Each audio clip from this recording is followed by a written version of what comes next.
Cattle Call podcast. I'm Isaac Weston. It's kind of a smoke and mirrors, end of the month reflection. It's kind of an interview. Not going to tell you who the guest is yet. It's a surprise. But I will start with a nice reflection. It is August 1st, 2020. Oh, wait. Yeah, 2020. And this is the reflection for July of 2020. So, third episode. I've gotten to do one interview prior to tonight. And I got a real cool place that I'm doing my smoke and mirrors reflection for my very first one. I'm in beautiful Pensacola, Florida, right on the Panhandle, close to Alabama. I'm sitting outside. I'm by what I'm pretty sure is First United Methodist Church, Pensacola, a couple local coffee and soda places, and then right across the street is Pensacola Hardware. So it's just a real cool, quiet spot. You probably hear a little bit of background noise. It's part of it. Got a cool cigar for the first smoke and mirrors. It's called Aging Room. It's a Nicaraguan cigar. And the reason I have it, and the reason my guest has it, is because my mom and sister just got back from it was about a 12-day, it was just shy of 2 weeks, trip to the Northeast where they left, Nashville, Tennessee, went all the way up the Eastern Seaboard, all the way to Boston, and then they snaked back down. And on their way back down, they got to stay in Scranton, Pennsylvania for a couple of days, or a day and 2 days, 1 night, something like that. While they were there, my mom saw a great local cigar shop, which I believe is called Steamtown Cigar. Yeah, Steamtown Cigar Club. So if you watch The Office, you'll know Steamtown Mall is what they call Scranton and the Electric City. But so they go to Steamtown Cigar Club because when they were driving by, one of the signs in the window was saying, home of the #1 cigar of 2019 by Cigar Aficionado. And it's called the Aging Room. So mom ran in there, grabbed 2 of them, came back out, and now me and my guest are smoking them. My guest and I are smoking them down here in Pensacola. Quick reflection. Don't have a whole lot to reflect on this first month. It was a wild month. Got to start a podcast again, Cattle Call. First, I do want to say thank you very, very much to all who have listened. I actually got an email this morning that I'm over, or maybe it was last night, over 200 downloads out of the 2 episodes. So they're projecting that being close to 500 listeners. Even if you listen to both, you're counted twice. And just got an email. I'm on iHeartRadio now. So Cattle Call can be found on Spotify, iTunes, Google Podcasts, TuneIn and Alexa, iHeartRadio, pretty much everywhere but Pandora it can be found. And then we're working on YouTube. But so just thank you all for the support. It's been a really great time. I had a great guest last podcast, Robbie Flack. Great way to just start it off. Real cool guy. A lot of people liked it. A lot of people reached out to me. He covers a lot of areas. So it's cool if you like hunting or you like photography or you like ministry or you're a Christian or you're a husband or father, whatever it is. Robbie covers all those things. So he was a cool guest to start it with. I got another cool guest today. I won't let the anticipation build too much. But just reflecting on July as a whole, of course, we had a lot going on with the coronavirus and the pandemic, and we had a lot of stuff going on with Black Lives Matter. There's protests, there's riots, and people were tearing down statues, people were painting murals, or whatever they were doing. There was a lot of stuff going on in America, and there was a lot of people debating whether they would celebrate the 4th or not. Me personally, I've never given it much thought. It wasn't until this year when people were really talking about how they have a struggle celebrating the 4th in certain demographics. I never thought people did. So that was one of those times here in history where people were, reflecting and looking back, and do they have reason to celebrate? I believe we do. We celebrated, and it was one of those cool for us because you're seeing the country being divided, and you were seeing a lot of different people with a lot of different opinions, which I think is great. I think our Constitution allows for that. I think it's great that we can all disagree. I want to start normalizing that again. That people say, you know what, I don't, feel the need to celebrate the 4th for X, Y, and Z. And even if I don't agree with it, I absolutely want to protect their right. And I do think the Constitution has room for that, and we need to be respectful of that. The same way people need to be respectful of those that do want to celebrate the 4th. So it was cool because we stepped outside in my neighborhood, and I've never seen so many fireworks. They were coming from every single direction. I mean, it was like your head was on a swivel. And, I mean, not just fireworks, not just, little kids running down the street with sparklers. It was, just massive, like baseball stadium caliber fireworks, and they were everywhere. And it was like, wow, okay, people still want to celebrate. And when we're being told that no, you can't celebrate for these reasons, you know, the American people of all colors and all beliefs go, you know, hey, America has a waiting line to get in. There's a long line of people waiting to get into this country for these reasons. And it's not a perfect country, but it does have a lot to offer, and it's one of the most inclusive countries, if not the most inclusive country. So there is a lot of good stuff to celebrate. And so it was cool to see people thinking that, because I'd never been really into fireworks. Yeah, they're cool to see. There's some real cool ones, and they're cool at certain events. But it was one of those where it really was, all right, this is good. There's a lot of people that still believe in America, and they still believe that it's a land worth saving, and it's a land worth, claiming and reclaiming. And so, yeah, celebrate. Definitely worth celebrating.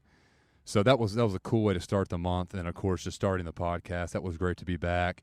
Like I said in the monologue, I was doing it to get it up and get the podcast rolling, and people really liked it, which I honestly was surprised, because it was just me rambling, trying to put into words what the vision of the podcast was, and all these months of planning, and now I'm finally doing it, and a little bit nervous, even though I was alone doing it. But having the support, having all the encouraging text and the DMs and just stuff on, social media, in person, and people really liking it, it's encouraging that we're headed in the right direction. Had a lot of supportive people around me. Guys like Robbie, or guys I think about when I think about where I'm at now in life, is only because of the grace of God, and also the great men and women I've had around me, including our guest today, who I'll reveal here shortly. So just a quick reflection on the year. I think Robbie did a great job being the first podcast he's ever been on. People really took to him. That was a great way to start. I don't think I changed anything about it.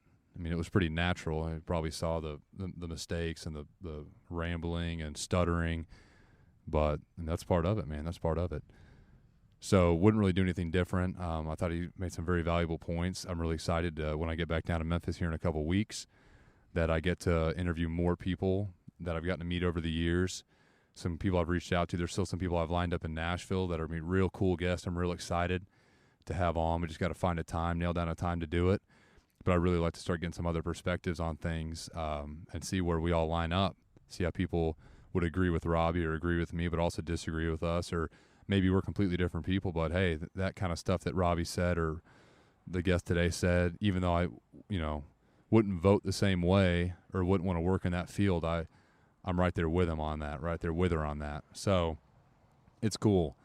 So yeah, that's about all the reflecting I have to do. Like I said, learning a lot. There's definitely a learning curve doing all the podcasting, and like I said, just making your words tangible. There's a lot, but it's fun and people enjoy it, and it's the medium of the future here. So it's cool to be a part of it and be in it at this time. So Pensacola, Florida, August 1st, 2020. Who's my guest? What's his name? What's her name? It's Patrick Weston. And if you go, wait, that name sounds familiar, that's because my name's Isaac Weston. So odds are we're kin. And it's not the Weston like the hotel, but it's still a Weston. And now we're here, and we're both smoking a cigar. And we're down here in Pensacola. And just got to see the sunset. And now we're going to get started. Patrick, you want to tell everyone hello? Hey, everyone. Good to be here. Good to be here with Isaac, experiencing a actual podcast. I just hear about them on TV. I've never actually seen one. Certainly haven't been a part of one. I don't think you even believed I even did one. I'm not sure what purpose they serve. That's good to hear. But you didn't listen to my first episode. No, I didn't. Yeah. I did. There's my supportive father, everyone. As long as it pays off the equipment. No. Yeah, and we are almost not even close, but yeah, well, it's good to be here. I'm always up for learning new things and experiencing waves of the future. And you have a little bit of a radio background for a minute. A little bit, yeah. So what'd you do in the radio? Mostly hung out at a radio station. That's fun. In Wichita. It was a top 40 pop station, and a buddy of mine who, at that time, his radio name was Smokin' Tad Sykes. Smoking Tad Yeah, Sykes. Tad Sykes. And he and I got to be buddies. I'd called in. That was back in the day where if you wanted to hear a song, you didn't Google it. Google didn't exist. You didn't get on any internet, none of that stuff. You called the radio station and requested that they play a song, right? So we called KKRD in Wichita, and of course we're up late, and Tad worked overnights, and we'd call in and request songs. So one thing led to another. He invited us down to the station, and he and I became friends, and then I did voiceovers and impersonations, and tried to get a job as a disc jockey, but didn't work out. So that's fine. That was my radio run. What was your favorite impersonation or voiceover that you did? Well, I had a character named Jesse Cartwright. And who? Who was Jesse? Jesse was Jesse was a little fussy. Jesse would get fussy, and then Who would Jesse call? Jesse would call friends of Patrick's and give him a hard time, and then terrorize him, and go to their apartment and terrorize him some more. And they thought Jesse Cartwright was coming after him. So everyone thought Jesse was a real person? Yeah. No one knew it was a yeah. voiceover? Yeah, no, nobody knew it was me. Well, you guys almost sound the same, honestly. Well, yeah, I'm talented. What can I say? Man. Who else did you do besides Jesse? Rodney Dangerfield. I won't do that now, though. Yeah, that's all right. Yeah. Sorry, my mom and sister just showed up with Fosco's Coffee, which is a local Pensacola coffee place. Yep. They're great. They're actually one of the only places in Pensacola that's not requiring masks. They're telling people it's up to you. Some people have health reasons. They're not gonna force you to do it. So, What are these? Right. Are they just straight up coffees? Could be. After straight up coffee. Which one is that? Is that Irish coffee? It's what's supposed to be. Oh, that's an Irish coffee. I can tell. So we're drinking Irish coffee. Yeah, now. I'll take the regular one. Here, you got the regular one. Sorry, we're all figuring Okay. this out too. All right, I'll take the Irish coffee. Yeah, you don't want to sit here or no? Well, so again, Fosco, F-O-S-K-O. So now we have Fosco Irish coffee with and again, Aging Room cigar from Scranton, Pennsylvania. So Pennsylvania and Pensacola, We're diverse. we're very diverse. That's part of Cattle Call's mission right there. And we've included Fosco's coffee, so we're practicing inclusion as well. That's true. We've included And- Irish whiskey in our coffee, so That's there's true. more inclusion. And the coffee probably came from down south somewhere. because we're woke. We are woke. Yeah. We're woke. We're about as woke as you can get. So, okay, you're working the radio. What else were you doing at the time when you were in Wichita? You got to talk about the Boeing. I started out 14 years old, got my first job. If I wouldn't say we were raised poor. We didn't know we were poor, but we were, working class family. My dad worked, my mom stayed home. There was 4 kids, right? So if I wanted something, I needed to find a way to get the money to get it. Sure. So at 14, I was employed. I was making pizzas. And went from that to grocery store. Worked at a Dillon's grocery store, which is the main chain in Kansas, and met a guy who was a big shot at Boeing, and he bugged me and chased me, wanting me to come to work for him, and I kept telling him no. And then I met this girl at a club, and we started dating, and lo and behold, her uncle was that guy. No kidding. So yeah, so he basically encouraged me to come on to Boeing, so I did. I went to Boeing, and I think I started there in 1986. Wow. Yeah, and worked there till 93. So got to experience a lot of neat things. Got to sit on a B-52 bomber when they ran the engines up, and probably the neatest thing, greatest opportunity was I was assigned Air Force One of three guys that could get security clearance, and so I was assigned to Air Force One. I was lead expediter for it. If they needed it, I had to go find it and bring it to them. No kidding. That was my job. How long was Air Force One there at Boeing in Wichita? About 4 months, a little over. It was in for heavy maintenance. Had been in service for a year. After they're in service for a year, Air Force One comes back, engines get pulled, sent back to General Electric. They go through the engines. We updated all the avionics, all new interior. I didn't do any of that. All I did was supply the airframe mechanics and the other mechanics with material and tools that they needed to do the job. What's the security like at somewhere like a Boeing hangar with Air Force One in it? There's a lot of visible security. There's a lot of invisible security as well. So Air Force One lands. It sets out on the what we call the 100 ramp for about 2 days while special military teams come in and disarm the plane because it has defensive weapon systems on the plane.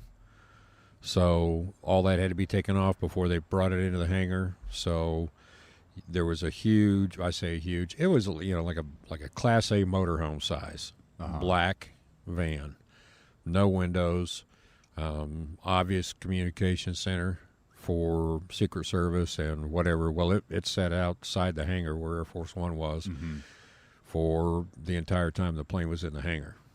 So you had armed Marines on every corner of the building, inside, outside. You had armed Marines at every door coming into the building, inside and outside. You had dogs, bomb-sniffing canine units that were with several Marines had dogs. So, and they were German Shepherds. Of course. Gotta be. Oh, Gotta yeah. be. Oh, yeah. So that was just... And then, of course, you had Secret Service, the guys that you see on TV with the sunglasses on and the Little sport squiggly coat. wire in the ear. Yeah, they were there. They had installed turnstiles with some kind of a metal scanning equipment. So you went through a turnstile. If you had anything on you that was a no-no, it would pick it up, and everybody had to go in through security and out, all that. So the whole time it was there. Was that your coolest experience at Boeing? Yeah. Well, yeah. Oh, yeah. I mean, that was probably the coolest assignment. Wow, thanks. Yeah, that's cool. Got to give a presentation to the vice president of the company. Oh, at Boeing? Of Boeing, yeah. That was pretty neat. And I'd only been there 6 months. So that was pretty cool. In a room with, these guys flew down from Seattle. Anyway, that one was pretty neat. I mean, I didn't realize ignorance is bliss. I mean, Right. I'm in a room with a guy that reports to, I guess, the president of Boeing. And nobody else. And so I'm in there giving a presentation. He leans over to the guy that hires me, that was at that time's, my wife's uncle, and said, "Where did you find this guy?" So anyway, that was kind of neat. But it was a great experience. I mean, you're around military aircraft, you're around commercial civilian aircraft, you're around you're around people from other countries. We had the French, what they called the French Prod program. That was a French refueling aircraft. Okay. So you had a bunch of French guys running around there in their French uniforms and with their French accents and their French attitudes. And yeah, so a lot of neat experiences. Rear Admiral of the Navy on the A6 program, got to stand within 3 feet of him, and that was amazing. I mean, that cat's high up in the Navy. Right. He was the one that looked flawless. Yeah, he was flawless. There wasn't. He looked like a wax figure. He was so put together. Man, that's wild. It didn't look like he could move. His hair was perfect. His skin was perfect. He was probably 60 years old. Mm-hmm. But I mean, the guy was just flawless.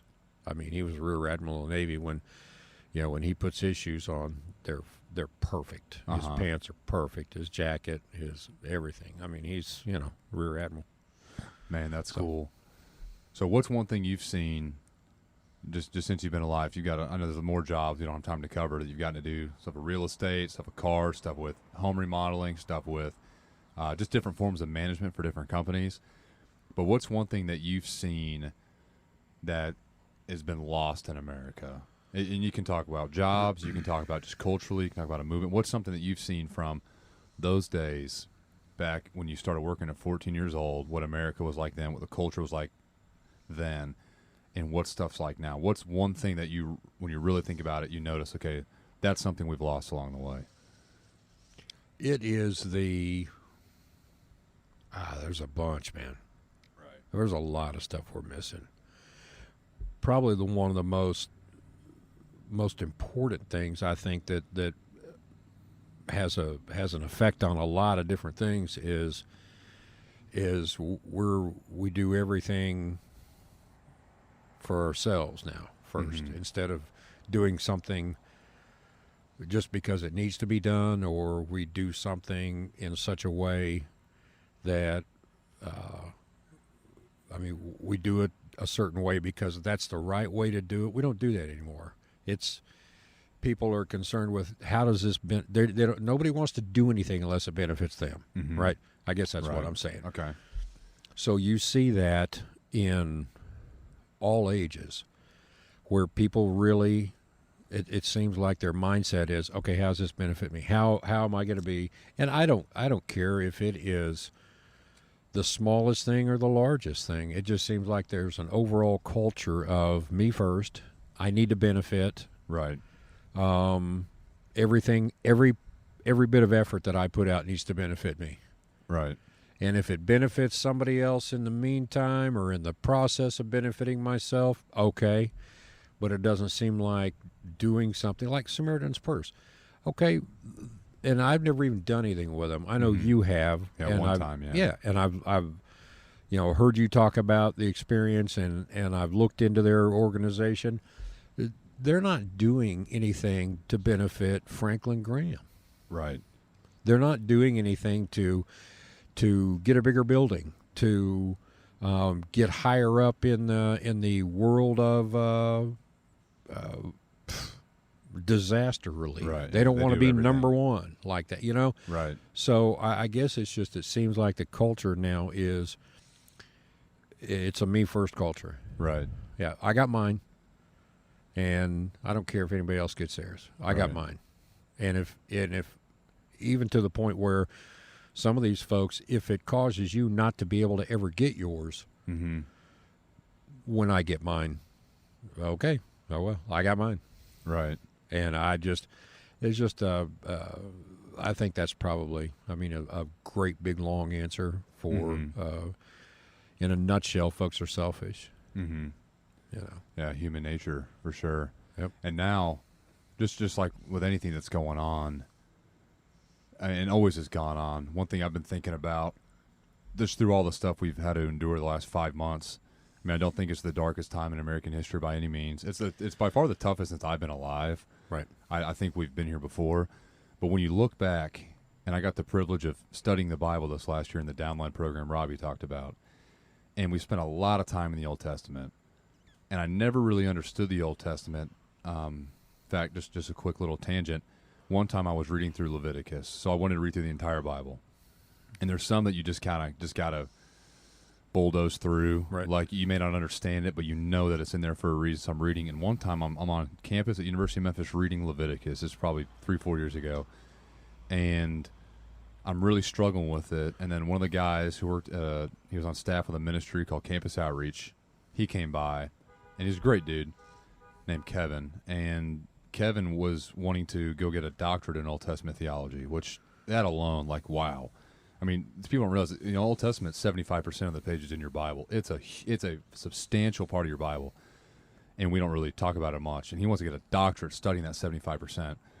But I was asking him, I said, okay, Kevin, you got to help me out here, man. I'm reading Leviticus. Kevin likes torture. Yeah. Kevin, this is more your speed. Yeah, I want to get to the easy little stuff in the back. But I don't understand this Leviticus. It seems so legalistic. It seems so outdated, old-fashioned, whatever. And I was like, well, I mean, what's the purpose of it, man? Like, what am I supposed to take from any of this? And he said something I'll never forget. And he said, look how, like, wonderful it is. Look how beautiful it is that God told his people the way to have fellowship with him. That's what Leviticus is. We say, why would you need to go sacrifice a spotless goat or a lamb or some animal for the atonement of your sins? And you got to do it multiple times a year, and you got to make all these like, all that just seems so, like, who wants to serve a God like that? And why would you make all those rules and just tell them how cool, how wonderful, how beautiful it is that God told his people exactly how to have fellowship with him?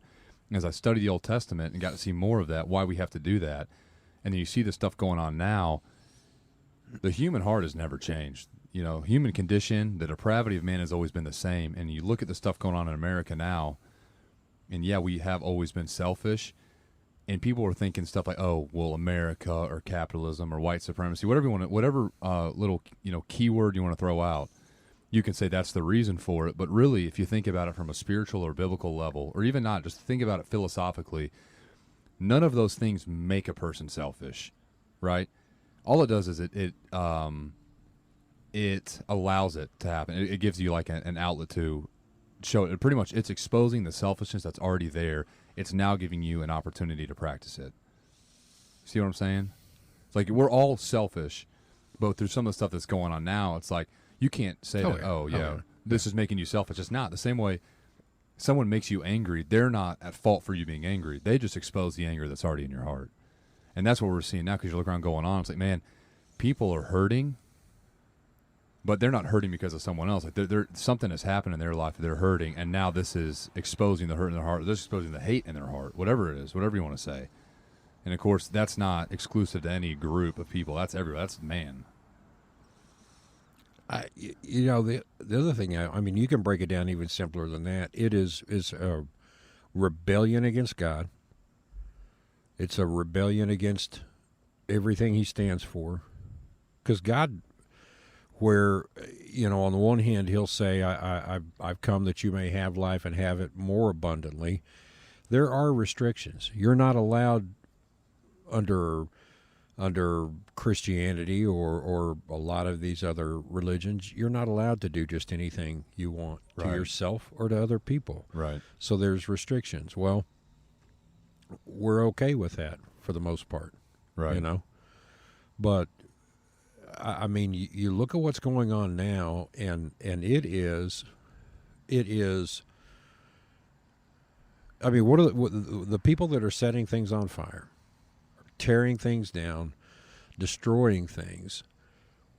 Where are they at on Sunday morning? They're not in church. They're not in a Bible study. They're not.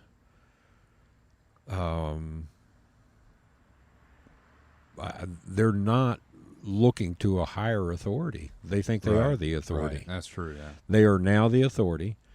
It will be the way they want it, or they will burn it down. Right. And it's a separation. It's a lack of God. It's a lack of a lot of things.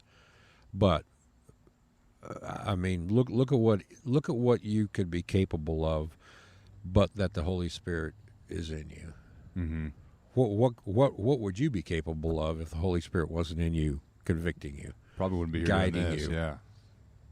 I mean, we could be doing things a whole lot worse than that are being done now. Right. So absolutely, it's you have God, you behave a certain way. You don't have God, you behave another way. And especially when you have the mob mentality that you see, where I mean, let's face it, it's easier to follow than it is to lead. Absolutely. And you've got a strong personality out there that's saying this, and there is no shortage of followers. Absolutely. So, yeah, that's something. The respect for authority, and you can honestly put it about any level, because I see it myself. I bet you can tell a couple stories on here where I didn't respect you and Mom's authority, but sadly we were about out of time. No, we got. I'm almost at 30 minutes. That's too bad. What do you think about the way people view their parents? Some stuff I've seen doing some tutoring in inner city Memphis, which has just been it's been an awesome experience. Haven't done it in a couple of years now, but I got to do it for a few years and be involved. And man, it was awesome to see. But you see the disrespect some of the students have for teachers, and then you trace it back to. Okay, so they're not respecting the teachers, and you see, well, they're not respecting their parents, and they're not respecting police, and I get it. There's going to be lazy teachers and failing schools, and there's going to be, power-hungry cops, whatever you want to say. Every field's going to have these bad people. The human heart is corrupt all over. Sure. And then you look at, okay, but then you can trace all that stuff like stuff in Washington, stuff with what were once positions that were revered, even something like the press secretary. Not nearly as powerful as the president, but they are speaking on behalf of the White House to the public.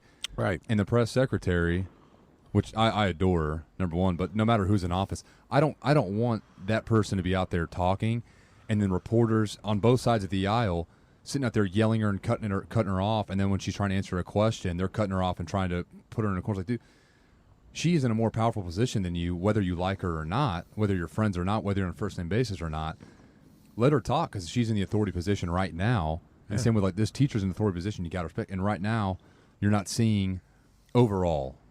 There's a lot of good people. There's a lot of people that are respecting authority. But the stuff that is being broadcast and the stuff that I've seen is, okay, when you don't respect authority at a small level, whether that's in the home or in the school or your employer, of course you're not going to do it. If you can't do it with the little things, you'll never be able to do it with the big things.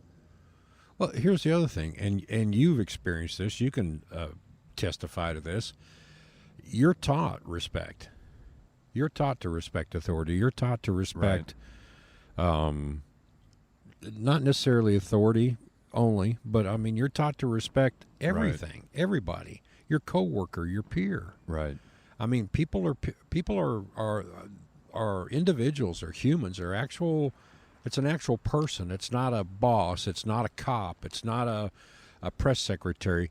That's a person. Kaylee McEnany is a person, and she goes home to. I'm pretty sure she's married. Yeah, she has a husband and a daughter. She has a husband and a daughter, and my goodness, think about that. Right. The husband and the daughter are watching their wife and mother get attacked for a living. For letting the press know what the president's doing, where he's going to be, what he's working on. She gets berated and attacked and called names. Okay, really? Right. I mean, this is where we're at. So, evidently, the people that are doing that were not taught by their parents to show some common decency and respect and some decorum. Had they been, they wouldn't be acting like that. But you got. I mean, the mob mentality exists in the press too, as far as I'm concerned. Oh, absolutely. I remember, and I'll give her this, of course. But early on, when Trump was elected, Barron, who's like at the time was like his 13-year-old son or something, was getting just absolutely torn apart by media. And I remember Chelsea Clinton coming out and saying, "Dude, leave the kid alone. Like, you can hate his dad, you can talk whatever his dad's doing, but I mean, this kid." The same with with the Obama twins, or I don't remember Bush's kids. I was too young, but you had the Obama twins. That's when I was old enough. And then now you have Trump and all. He has a lot of children, but Barron was this young kid. I remember Chelsea Clinton come to his rescue, saying, "You guys got to lay off Barron. Like, I've been a president's kid, and she knows what it's like. She can empathize. I'll never be able to empathize, but I thought, okay, she's seeing that this mob is just torching this poor kid, whether you like Trump or not. You don't have to, but he is. And then when she came to the rescue for him like that, I thought, okay, I mean, what way to humanize? Because we're not humanizing people anymore, which is, again, kind of the point of the podcast. Well, it's an object, and the object is Trump and anyone related to him. So, unfortunately, Barron is related to President Trump, so he must be destroyed right along with President Trump. But you always remember that love is the most powerful force in our world, and probably the second most powerful force is hate. Mm-hmm. And that's what you're seeing. Mm-hmm. You see people that are so filled with hate, they'll say anything, they'll do anything. Mm-hmm. And if something's not being said, or there's not something being done they can twist, they'll just make it up. Mm-hmm. Hate. I mean, you can't have an explanation for what's going on, Right. other than it's driven by hate. Right. And Chelsea Clinton. I remember that back when Chelsea Clinton was the child in the White House, and people were talking about how uncute she looked. Uh-huh. Okay. Uh-huh. But you didn't see the vitriol and the just awful hate and disgusting things said about her. I mean, we're in a different time. Right. There's no boundaries. There's no boundaries now, and that goes back to your. You got a bunch of people running around out here that were never taught respect and common decency because they don't possess either one. Man, yeah, good way to put it. Can't really expound on that. Before we close up, we're here in Pensacola. Why are we in Pensacola? What's next for you? Why is Pensacola always on the map for the Weston family? What comes next for Patrick Weston? Be addressing all my cards and letters, and it'll the last parts are going to say Pensacola, Florida. That's it. Yeah, I'm going to be moving on down here. Yeah. What's the timeline on that? Don't know. I've got my plans, but I've seen those change. We're thinking within a year, but whatever the Lord wants, whatever God says, we'll know. We'll know and we'll do. I've got the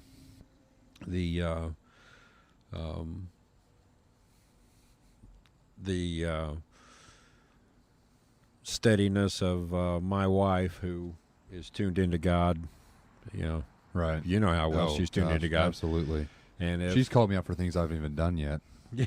So, how do you know that? Well, God told me. That's what makes her such a great mom. That's true. But between her and I, we'll know when Right. it's time. But our thought is a year from now. So. And why do you like Pensacola so much? Out of all the places you've gotten to see, it's a neat town area. Great history. The Blue Angels are here. We've met a lot of good, solid people here. There's some things we've noticed this trip that are a bit concerning. That might affect where we look as far as purchasing a home. Sure. Where we were looking at one area pretty hard, and because of the relationship to where it is as far as the downtown, we love the downtown area, but we're noticing a lot of things are changing over the past couple of years, and not in a good way. Need to get a hold of Matt Gates. Oh, and, visit with Matt, House representative for this district. If anyone doesn't know. Yeah. He's one of my favorites, but they've got to address some issues downtown. Sure. In Pensacola. Sure. Yeah. Well, now that you've been on Air Force One, maybe you get to ride in a Blue Angel when you move down here. I probably need to lose about 150 pounds before they let me in one of those. And maybe about 5 inches. So I'll scoot down in the seat. Yeah, no kidding. For that ride. Yeah. Well, anything else you want to say? Any advice you have to people before we head on out? What's one thing you leave listeners with? Just realize that everybody is a human being created by God. And that person that is rude, or that person that is acts like they're ignoring you or whatever. I mean, people are created by God. Just look at them. Try to look at them with the eyes of God, and that's hard for me. I'll admit it. I'm not the best at that, but just understand we are, at the end of the day, we're all individual human beings trying to figure it out and do our best. So just remember that.